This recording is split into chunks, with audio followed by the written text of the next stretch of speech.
Hello guys, good morning. Paano mag-create ng playlist sa ating mga Reels video para po naka-organize yung mga video natin sa ating Reels.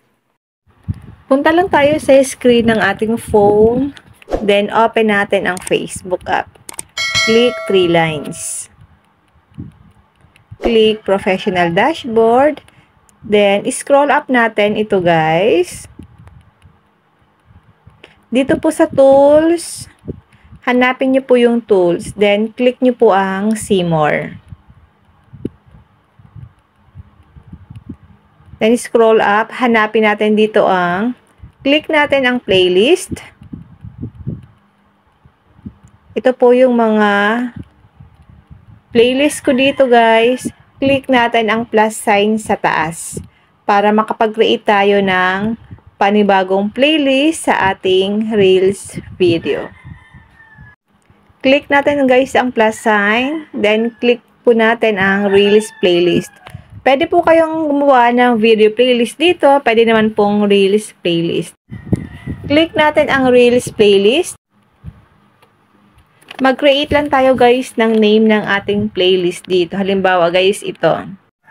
Halimbawa lang ito guys. Mobile Reels Tutorial.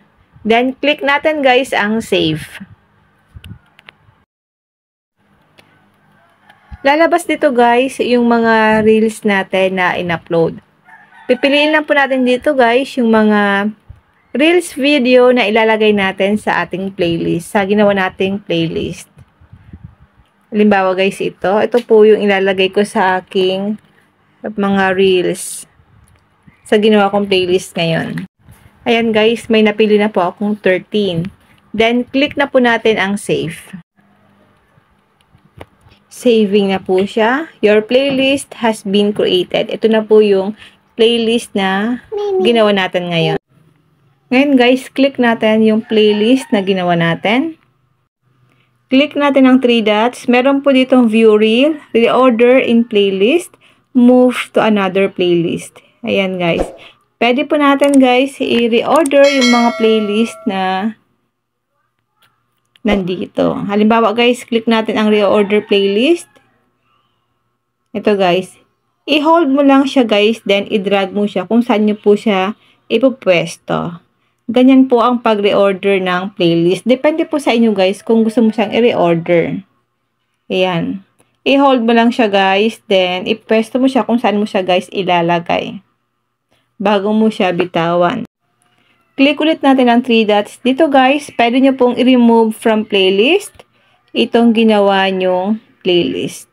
Pwede nyo po siyang i-move to another playlist. Then, pwede po natin siya guys i-view reel.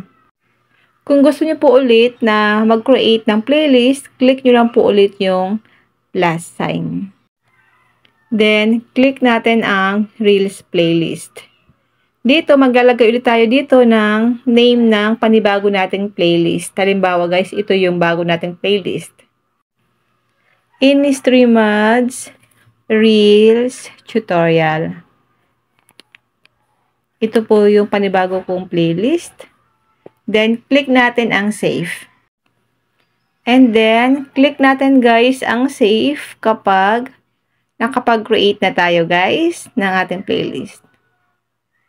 Then, mare-redirect ulit tayo sa ating mga Reels video. Pipiliin po natin dito guys, yung mga Reels video, kung ano po yung kinrate natin na playlist. Halimbawa guys, yung tungkol sa mga in-stream. Yun din po yung hahanapin nating mga video para mailagay natin siya guys sa ating playlist na panibago. Para po naka-organize guys yung mga Reels video natin. Ayan po, kapag na-select nyo na, click nyo lang po yung save. Your playlist has been created. Ganun lang po ang gagawin natin guys para makapag-create tayo ng mga Reels playlist para po ma-organize yung mga Reels video natin. Yun lang guys, sana po may natutunan kayo sa aking video. And now, thank you for watching. God bless you all.